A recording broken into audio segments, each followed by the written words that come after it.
Eu paguei R$ 5.000 para minha esposa me trair. Transferi o dinheiro achando que estava salvando ela de um agiota. Na verdade, eu estava pagando a conta do motel onde ela passou o fim de semana com meu irmão. Se você também não tolera traição, já deixa o like aqui para fortalecer nossa comunidade de homens de valor. Meu nome é André, tenho 38 anos, sou dono de uma distribuidora de alimentos em Campinas. Comecei do zero, carregando caixa de mercado aos 15 anos, juntei grana, abri meu próprio negócio aos 27. Hoje eu fecho uns 40 mil por mês. Não sou rico, mas vivo bem. Tenho casa própria, 2 carros, consigo dar conforto para quem eu amo. E eu sempre amei 2 pessoas acima de tudo. Minha esposa Juliana e meu irmão caçula, o Lucas. Juliana era minha esposa há 9 anos. A gente se conheceu numa festa de Réveillon em 2015 na praia. Ela era vendedora numa loja de roupas, eu já tinha a distribuidora funcionando. Não foi amor à primeira vista, foi construção. A gente se completava. Ela era organizada, eu era o cara da ação. Ela cuidava da casa, eu cuidava do dinheiro. Casamos em 2017, numa festa simples, mas bonita, 200 convidados, churrasco e cerveja no salão do clube. A gente não tinha filhos ainda. Ela sempre dizia que queria esperar a gente estar mais estável. Eu respeitava. Achava que tinha tempo. Lucas era meu irmão mais novo. 5 anos de diferença. Sempre foi o oposto de mim. Eu sempre fui responsável. Ele sempre foi o bagunceiro. Eu estudei, trabalhei, corri atrás. Ele abandonou a faculdade no 2º semestre. Nunca segurou emprego mais de 6 meses. Vivia pedindo dinheiro emprestado para cobrir dívida de cartão, de carro, de festa. Mas eu nunca neguei ajuda. Porque ele era meu irmão. Sangue do meu sangue. E eu acreditava que família era sagrado. Eu pagava o aluguel dele quando ele estava apertado. Emprestava dinheiro que eu sabia que nunca ia ver de volta. Arrumava trampo para ele com conhecidos meus. Tudo porque eu achava que ele só precisava de uma chance, de um empurrão, de alguém que acreditasse nele. Minha mãe sempre falava: André, você é bom demais com esse menino. Um dia ele vai aprender a andar sozinho. Eu achava que ela estava certa, que ele ia amadurecer, que ele ia me agradecer por tudo que eu fiz. Eu estava errado. Tudo começou numa quinta-feira, dia 7 de novembro. Eu estava no depósito conferindo o estoque quando o celular tocou. Era a Juliana. Amor, você tá ocupado? Tô, mas pode falar. O que foi? Preciso falar pessoalmente. É urgente. Ela nunca falava assim. Juliana era tranquila, resolvida, nunca entrava em pânico. Mas naquele dia a voz dela estava trêmula. Cheguei em casa meia hora depois. Ela estava na cozinha, sentada, com os olhos vermelhos, as mãos tremendo. Parecia que tinha visto um fantasma. Amor, o que aconteceu? Eu perguntei, preocupado. Ela começou a chorar. Não era choro comum. Era desespero, soluços. Ela mal conseguia falar. André, eu fiz uma besteira muito grande. Meu coração disparou. Que tipo de besteira? Lembra que eu te falei que minha mãe tinha uma dívida antiga? Daquela época que ela passou dificuldade antes de você me conhecer? Eu não lembrava de nada disso, mas assenti. Então, apareceu um cara cobrando. Ele disse que se a gente não pagar até amanhã, ele vai entrar na justiça. Pode bloquear a aposentadoria dela, pode tomar a casa. Eu não sabia que era tão grave, André. Eu achei que tinha sido resolvido. Quanto é? Ela hesitou. Limpou as lágrimas. Me olhou nos olhos. 5.000. 5.000? Eu sei que é muito. Mas eu não posso deixar minha mãe perder a casa. Ela é tudo que eu tenho. Por favor, amor. Eu prometo que a gente resolve isso. Eu pego uns bicos, eu trabalho mais, eu pago de volta. Só não deixa minha mãe na rua. Ela estava desesperada, chorando, as mãos tremendo. Eu vi a mulher que eu amava implorando por ajuda, implorando para eu salvar a mãe dela. Eu não pensei 2 vezes. Tá bom, eu transfiro agora. Qual é a conta? Ela me passou um número de celular para fazer o Pix. Nome: Fernando Almeida. Quem é esse Fernando? Isso eu perguntei. É o cara que tá cobrando. Ele disse que só aceita direto na conta dele, para garantir que o dinheiro chegue hoje. Fazia sentido. A agiota sempre quer dinheiro vivo, sem intermediário. Eu transferi R$ 5.000, na hora. Pronto, eu disse mostrando o comprovante. Resolvido. Ela me abraçou forte, chorando, agradecendo, dizendo que eu era o melhor marido do mundo, que ela não sabia o que faria sem mim, que eu tinha salvado a família dela. Eu achei que estava fazendo a coisa certa, mas isso era só o começo. Nos dias seguintes, alguma coisa não batia. Juliana ficou estranha, mais carinhosa que o normal, me fazendo café na cama, me perguntando como foi o dia, me dando atenção que eu não recebia há meses. Ela até fez aquele prato que eu adoro, feijoada completa no meio da semana sem motivo nenhum. Eu achei estranho, mas não questionei. Achei que era gratidão. Achei que ela estava feliz por eu ter ajudado a mãe dela. No sábado, ela disse que ia passar o fim de semana na casa da mãe. Preciso ajudar ela a organizar uns papéis da dívida, assinar uns documentos, essas coisas, ela falou. Fazia sentido. Eu fiquei em casa trabalhando, assistindo futebol, tocando a vida. Falei com ela no sábado à noite, rapidinho. Ela disse que estava tudo bem, que ia dormir cedo porque estava cansada. No domingo tentei ligar. Não atendeu. Mandei mensagem.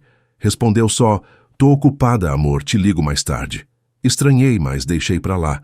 Mas na segunda-feira, quando ela voltou, alguma coisa estava diferente. Ela estava mais bonita. Cabelo feito, unha feita, pele brilhando, cheiro de creme caro. Como se tivesse passado o fim de semana num spa. Não na casa da mãe dela organizando o papel de dívida. "Você fez cabelo?" Eu perguntei. "Ah, minha mãe me levou no salão dela. Aproveitar que eu estava lá. Fazia tempo que eu não me cuidava, né? Fazia sentido." Eu deixei pra lá. "E a dívida, resolveu tudo?" "Resolveu, amor. Tá tudo certo. Minha mãe agradeceu muito. Disse que você é um anjo." Eu sorri. Me senti bem. Me senti útil. Mas o que veio depois foi ainda pior.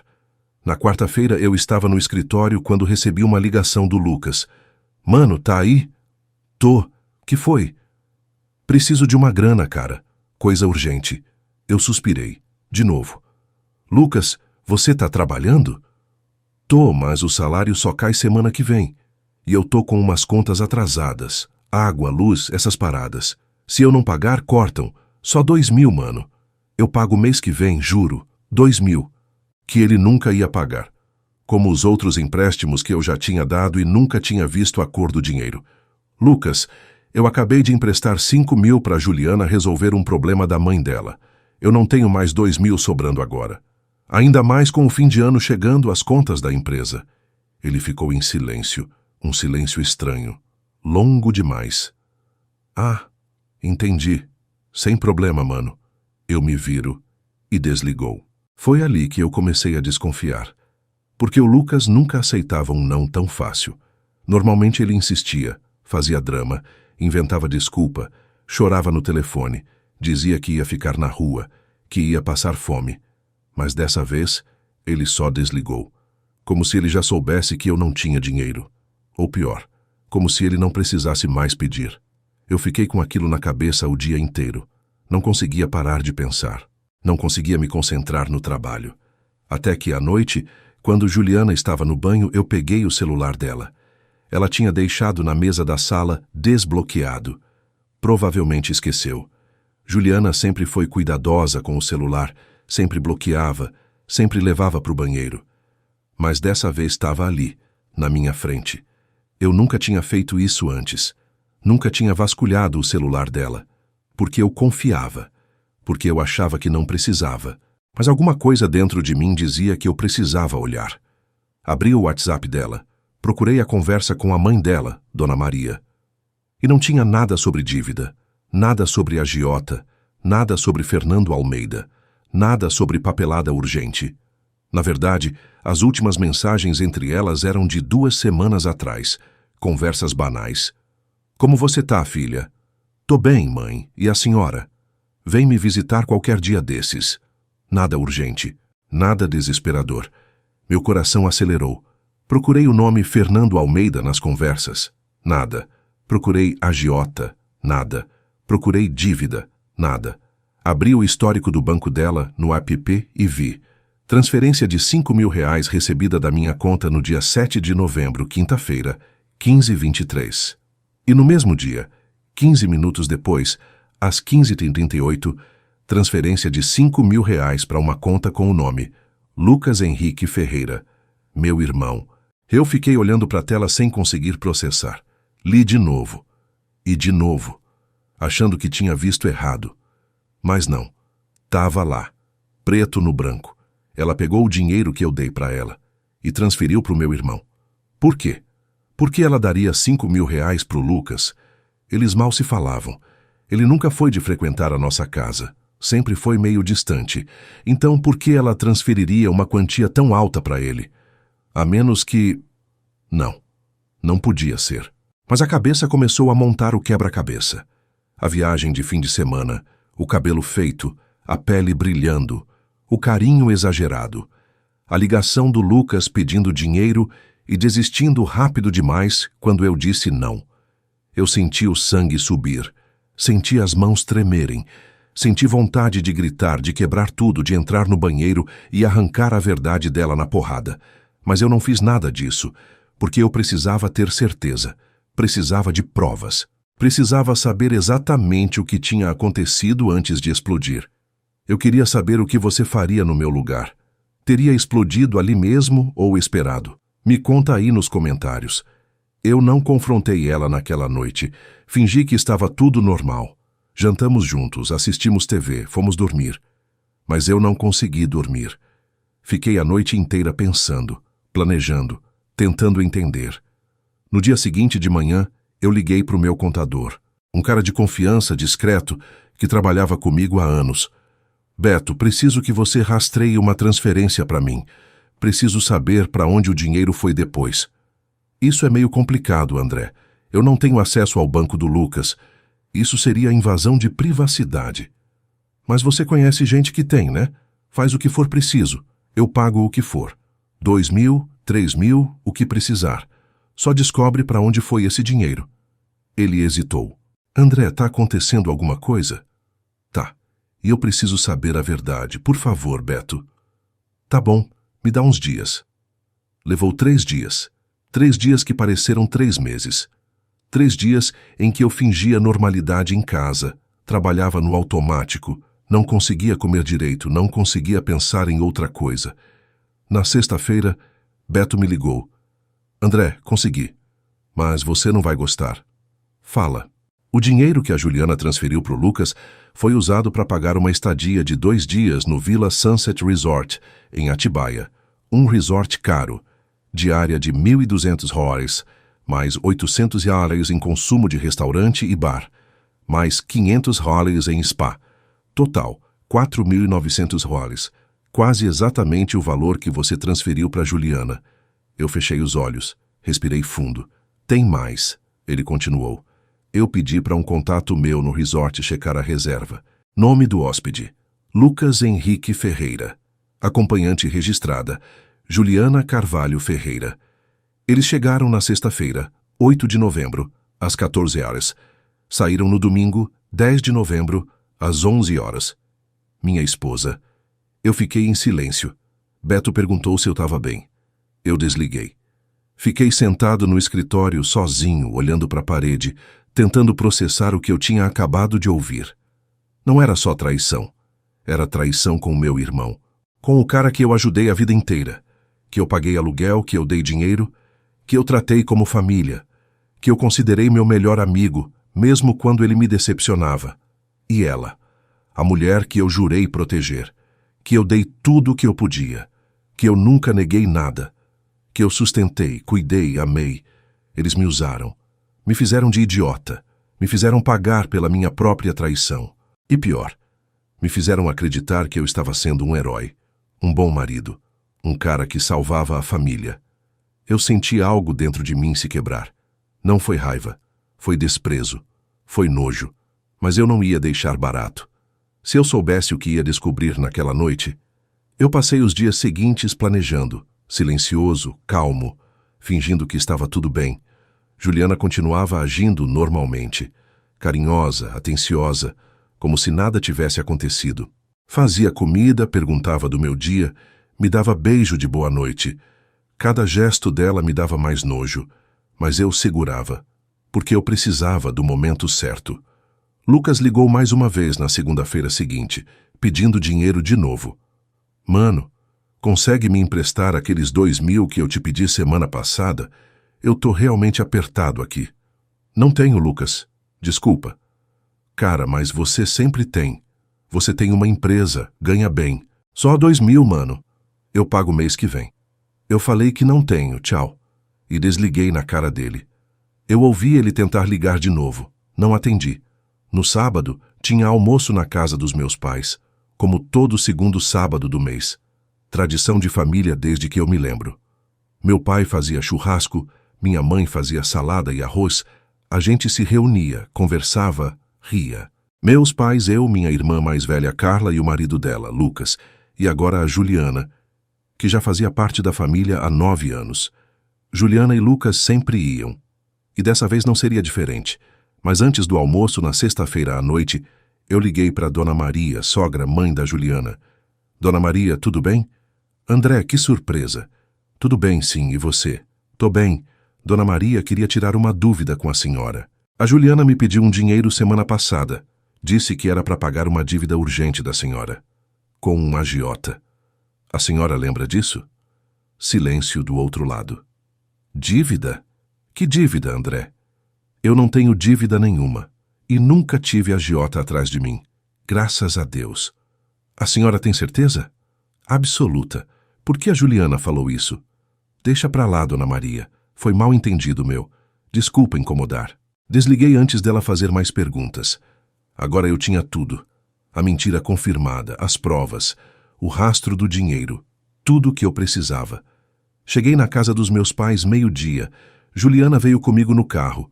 Ela estava de bom humor, conversando, rindo, como se tudo estivesse perfeito. Lucas chegou 15 minutos depois, sozinho, de Uber. Cumprimentou todo mundo, me deu aquele abraço de irmão, bateu nas costas. E aí, mano, tranquilo? Eu sorri. Tranquilíssimo.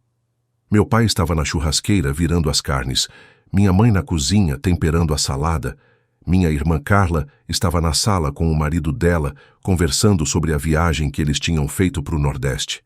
Todo mundo feliz. Todo mundo junto, família. Eu esperei até a hora do almoço, todo mundo sentado na mesa.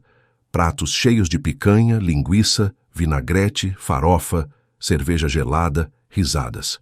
Piadas do meu pai sobre o Corinthians ter perdido de novo. Foi aí que eu levantei. Pessoal, antes de comer, eu queria fazer um brinde. Todo mundo parou, me olharam. Um brinde? Meu pai perguntou, sorrindo. Pra quê, filho? Pra família, eu disse, olhando direto pro Lucas. Porque família é tudo, né? Família é sagrado. Família nunca te trai, nunca te usa, nunca te faz de idiota. O sorriso do Lucas sumiu. Ele ficou sério. Olhou pra mim desconfiado. André, o que você tá falando? Minha mãe perguntou preocupada. Tô falando de lealdade, mãe. De confiança, de respeito. Coisas que eu achei que existiam nessa mesa. Mas aparentemente eu estava errado. Juliana ficou pálida. André, para com isso, vamos almoçar. Ela disse, a voz tremendo. Não, eu disse firme. A gente não vai almoçar até eu terminar. Eu peguei o celular. Abri a pasta de prints que eu tinha preparado. E coloquei no meio da mesa para todo mundo ver. 2 semanas atrás, a Juliana me pediu 5.000 reais. Disse que era para pagar uma dívida da mãe dela. Urgente. Agiota. Justiça. Bloqueio de aposentadoria. Perda de casa. Tudo muito desesperador. Eu, como marido, como idiota que eu era, transferi na hora, porque eu confio nela, porque eu amo ela, porque eu achei que estava salvando a família dela. Juliana começou a chorar. Só que a dívida não existia. Eu liguei ontem para Dona Maria, perguntei sobre a dívida. Sabe o que ela disse? Que não tinha dívida nenhuma, que nunca teve agiota, que não fazia ideia do que eu estava falando. Minha mãe levou a mão à boca. Então a Juliana inventou essa história para me roubar 5.000 reais. E sabe o que ela fez com esse dinheiro? Ela transferiu direto para o Lucas. Todo mundo olhou para o Lucas. Ele ficou vermelho. Tentou falar, mas não conseguiu. E sabe para que o Lucas usou esse dinheiro? Para pagar um fim de semana no Villa Sunset Resort. Diárias de 1.200, spa, restaurante, bar, tudo pago com o dinheiro que eu dei, achando que estava ajudando. E sabe quem foi com ele nesse fim de semana romântico? Silêncio absoluto. Meu pai largou o garfo. Minha irmã arregalou os olhos. Ah, Juliana. Minha mãe soltou um gemido. Cobriu a boca com as duas mãos. Meu pai ficou branco. Eu paguei para minha esposa trair eu com meu irmão. Eu financiei a minha própria traição. Eu dei o dinheiro achando que estava sendo um bom marido e eles usaram para fuder num resort. Lucas tentou falar. André, cara, eu posso explicar... Explicar o quê, Luca? Eu gritei. Explicar que você comeu minha mulher, que você pegou o dinheiro que eu te dei ao longo de anos, o aluguel que eu paguei, os empregos que eu arrumei, e usou tudo isso para me trair? Explica, então. Explica aqui na frente de todo mundo. Explica para o pai. Explica para a mãe. Ele não conseguiu falar.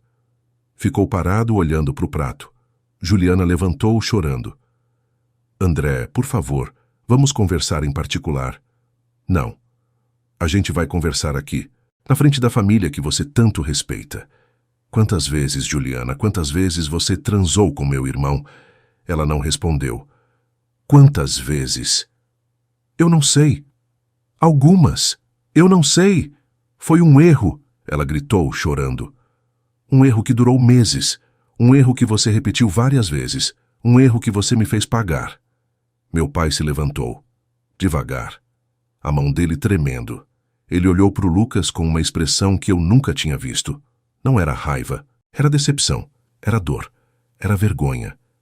Lucas, ele disse, a voz baixa, controlada. Levanta dessa mesa. Pai, deixa eu explicar. Levanta dessa mesa! Meu pai gritou e a casa inteira tremeu. Lucas se levantou, tremendo. Sai da minha casa. Agora. Pai, por favor. Você não é mais meu filho. Você ouviu bem? Você não é mais meu filho. Você traiu seu irmão. Você traiu essa família. Você é uma vergonha. Sai da minha casa agora, antes que eu faça alguma coisa que eu vou me arrepender.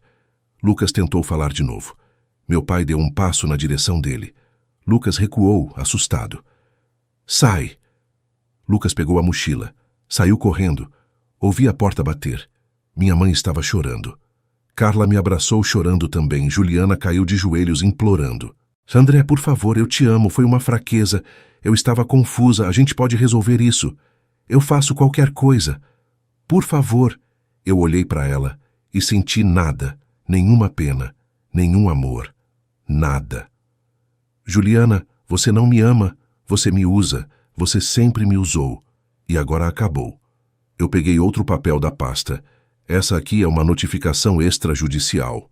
É uma cobrança de R$ 5.000, mais juros e correção monetária, referente ao valor que eu transferi para você e que foi desviado para o Lucas sob falso pretexto. Como eu tenho o comprovante da transferência, a mentira documentada e a prova do uso indevido do dinheiro, isso se chama estelionato, e vocês dois vão me pagar, até o último centavo. André, eu não tenho esse dinheiro, ela gritou. Então você vai ter que arranjar, porque se você não pagar eu entro com processo criminal. E aí, além de vagabunda, você vai ser ré. Ela desabou no chão.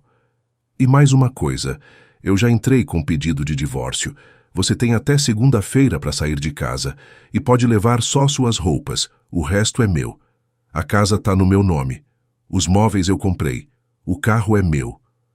Você não vai ganhar nada, nenhum centavo, nenhum móvel, nada. Porque eu tenho provas, mensagens, transferências, reservas de hotel, tudo documentado. Você traiu, você mentiu, você roubou, então você sai sem nada. Ela tentou me abraçar, eu afastei ela. Não encosta em mim. Minha mãe veio até mim, chorando. André, filho, eu sinto muito. Eu sinto muito pelo Lucas. Eu não criei ele para isso. Eu juro que não criei ele para isso. Eu abracei minha mãe. Eu sei, mãe. Não é culpa sua. Meu pai ainda estava parado, em pé, olhando para a porta por onde o Lucas tinha saído. Ele tinha lágrimas nos olhos. Eu não quero mais ver esse garoto, ele disse, a voz embargada. Enquanto eu viver, ele não entra mais nessa casa. E foi aí que tudo desmoronou de verdade. Nos dias seguintes, Juliana tentou de tudo. Ligou 100 vezes, mandou mensagem de madrugada, foi na porta da empresa, esperou eu sair do trabalho, implorou perdão de joelhos na calçada. Eu bloqueei ela de tudo. Liguei para a portaria do prédio da empresa pedindo para não deixar ela subir. Lucas sumiu. Não atendeu mais o telefone de ninguém. Minha mãe tentou falar com ele, mandou mensagem, ligou, foi até o apartamento onde ele morava. Ele não abriu a porta. Meu pai disse que não queria saber notícia. Para mim, ele morreu, ele falou. Minha irmã Carla me ligou chorando, dizendo que não conseguia acreditar, que ela tinha visto o Lucas crescer, que ela achava que conhecia ele. Como ele fez isso com você, André? Como? Eu não tinha resposta. O processo de divórcio correu rápido. Como eu tinha provas irrefutáveis da traição, da mentira, do desvio de dinheiro, não houve discussão. O advogado dela tentou pedir metade da casa. Meu advogado apresentou as provas. Ele desistiu na hora. Juliana não pediu mais nada. Assinou tudo em silêncio. 3 meses depois estava divorciado. A cobrança dos R$ 5.000 demorou mais. Eu mandei a notificação extrajudicial para o Lucas e para a Juliana. Cobrei dos dois, solidariamente. Eles tinham 60 dias para pagar, senão eu ia para a justiça. Juliana conseguiu juntar 2.000. Pegou emprestado da família, vendeu umas joias que ela tinha, juntou o que deu. Pagou com atraso, mas pagou. O Lucas levou 4 meses. Ele sumiu do mapa por um tempo. Descobri depois que ele tinha se mudado para interior, estava morando de favor na casa de um primo. Vendeu o carro velho que ele tinha, um Palio 2010 que mal funcionava. Pegou emprestado com agiota de verdade, o tipo que cobra juros de 15% ao mês. Se ferrou completamente, mas pagou. 3.000 pro Lucas, 2.000 da Juliana. Total, R$ 5.000 de volta. Eu não senti satisfação quando o dinheiro caiu na conta. Eu só senti que tinha fechado um ciclo, que tinha cobrado o que era meu, que tinha feito justiça. Hoje, 1 ano e meio depois, eu moro sozinho. Comprei um apartamento menor, mais prático, perto da empresa. Trabalho, cuido do meu negócio, saio com os amigos, viajo quando dá. Minha vida voltou ao normal. Melhor que o normal, na verdade. Porque agora eu não tenho que sustentar ninguém que não me respeita. Minha família não fala mais com o Lucas. Minha mãe tentou reatar por alguns meses. Mandava mensagem, ligava, perguntava se ele estava bem. Ele respondia seco, sem dar abertura. Até que ela desistiu. Meu pai manteve a palavra, para ele Lucas morreu. Ele nunca mais pronunciou o nome dele. Eu deixei claro para a família. Enquanto o Lucas não vier aqui pessoalmente, me olhar nos olhos e pedir desculpa, ele não existe para mim. E até hoje, 1 ano e meio depois, ele não apareceu. Juliana casou de novo, 6 meses depois do divórcio. Conheceu um cara no Tinder. Um vendedor de loja ganha salário mínimo. Ouvi dizer por uma amiga em comum que ela está trabalhando de caixa de supermercado para ajudar nas contas. Que o apartamento onde eles moram é minúsculo. Que ela reclama que o cara não tem ambição, que não quer crescer na vida. Engraçado. Comigo ela dizia que eu era ambicioso demais, que eu trabalhava demais, que eu não dava atenção para ela. Agora reclama que o cara não tem ambição. Eu não senti pena. Lucas está quebrado, trabalha de entregador de aplicativo, mora de favor numa kitnet com mais 2 caras. Não tem carro, usa moto emprestada para fazer as entregas. Deve dinheiro para meio mundo. Agiota, banco, cartão de crédito. Tá na lista do Serasa. Eu não senti pena. Não foi a traição que me destruiu. Foi a audácia. Foi a cara de pau de me fazer pagar pela minha própria humilhação. Foi usar o meu amor, a minha confiança, a minha boa vontade como ferramenta para me ferrar. Foi a quebra do sagrado. Família era tudo para mim. Eu acreditava nisso mais do que em qualquer coisa. E eles cuspiram nisso. Cuspiram na minha cara. Me fizeram de trouxa. Mas, no fim, eu aprendi uma lição que eu nunca vou esquecer. Lealdade não é algo que você dá de graça. É algo que você cobra. É algo que se prova com ações, não com palavras. E quando alguém quebra essa lealdade, você não dá segunda chance. Você não perdoa. você não esquece. Porque respeito não se negocia. Dignidade não tem preço. E quem te trai uma vez vai te trair de novo. Eu cortei o câncer. Juliana e Lucas eram o câncer da minha vida. E eu cortei, com precisão cirúrgica, sem dó, sem arrependimento. Hoje eu durmo tranquilo. Eu acordo sabendo que eu fiz a coisa certa. Que eu não fui covarde. Que eu não fui frouxo. Que eu dei o troco na altura. E se tem uma coisa que eu aprendi com tudo isso, é que às vezes a melhor vingança não é destruir o outro. É simplesmente tirar eles da sua vida e deixar eles se destruírem sozinhos. Se essa história te mostrou que você não deve aceitar migalhas, se inscreve no canal agora. Aqui a gente fala a verdade que ninguém tem coragem de dizer. Clica em inscrever-se e te vejo na próxima vingança.